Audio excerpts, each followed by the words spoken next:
True scary parking lot horror stories. I'm alone in my car, late at night, in the parking lot. It might seem funny to you, but I'm truly scared. It's all because of one particular incident that shook me to my core. The apartment I reside in is quite spacious, with an underground parking lot. Generally, it's a very calm and quiet building. The tenants hardly know each other. I can't even count how many people live here. But that night, I was coming home late, and as I entered the parking lot to park my car, I checked the time on my phone. It was 2:15 a.m. The wide basement area of the parking lot stood before me. There were cars parked to my left and right in a scattered way. It wasn't that full. I decided to park my car nearby, making it easier to retrieve in the morning. I went straight past two cars on my left and took a turn to take the third spot. After parking the car, I stepped out and started walking towards the elevator. It was a long, completely silenced parking lot, and the only sound that reached me was the hollow winds. I stood in front of the elevator and pressed the button, only to realize I'd forgotten my phone in the car. Frustrated, I began walking back. I was about to reach my car when I heard footsteps behind me. I turned around immediately, but there was no one inside the parking lot except for myself. I tried to shrug it off as my imagination and continued walking towards my car. But as I reached my car, I noticed a small handprint on the driver's seat window. It startled me because I didn't recall touching the window while exiting the car. The handprint was tiny, like that of a child's. I unlocked the car and saw my phone lying on the car seat. I picked it up and turned around to leave when I found a woman standing right behind me. It was an unexpected and almost heart-stopping encounter. I stammered, "Oh geez, I hope I didn't scare you." "Ma'am," she replied, "I got my stuff together." "Who are you?" I asked. "I live here. Do you live here too?" She said yes and proceeded to ask, "Have you seen my daughter anywhere?"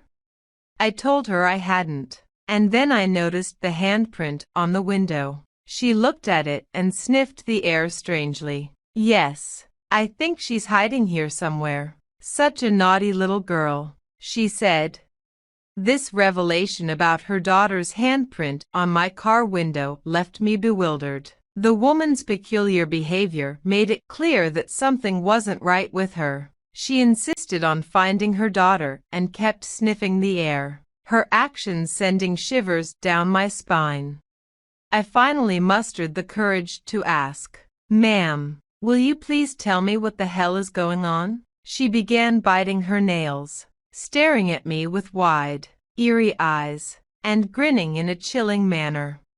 Frustration boiled inside me, and I was on the verge of shouting at her when she suddenly stopped me and said, "Did you hear that?" I asked her what she meant, and she continued, "Did you hear that? She's coming."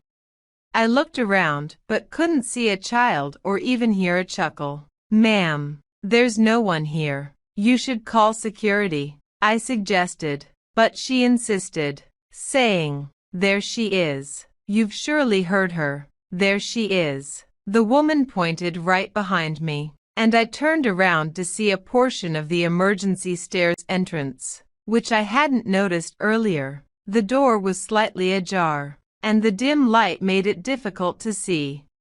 As I focused, my heart stopped in fear. A bony, female figure emerged from the darkness, crawling down the stairs. She moved like an animal, and the girl stopped beneath a flickering tube light, emitting a low growl. Before I could utter a word, the girl emitted a terrifying, blood-curdling growl and rapidly crawled toward me.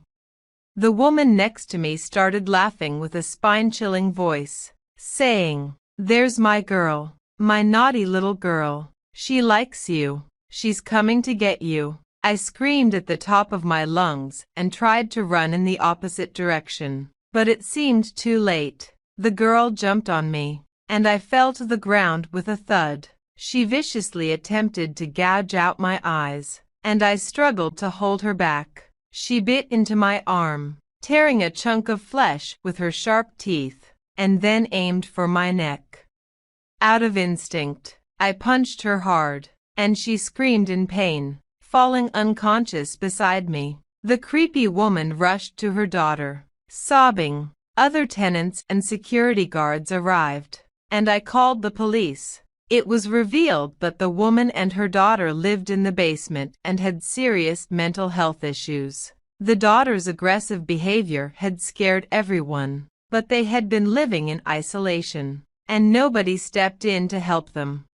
With the help of a friend who runs an NGO, we arranged for the woman and her daughter to be placed in a mental institution. While the matter was resolved in the best way possible, I couldn't shake off the haunting memory of that night. I remain terrified of being alone in a parking lot, always fearing that the girl will crawl out of the darkness and chase me like an animal.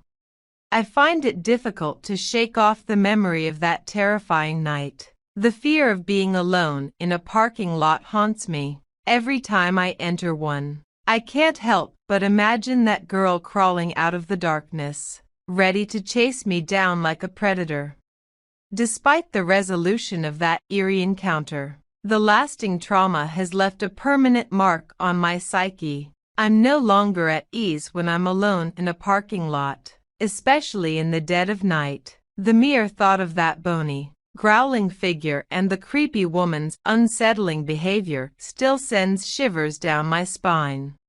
The incident serves as a constant reminder of the thin line between reality and the inexplicable. It's a chilling story I can't forget, and it has changed the way I perceive the darkness and silence of empty parking lots. The fear is now etched into my mind, and I can't help but be on edge whenever I find myself alone in such places, forever haunted by that nightmarish encounter.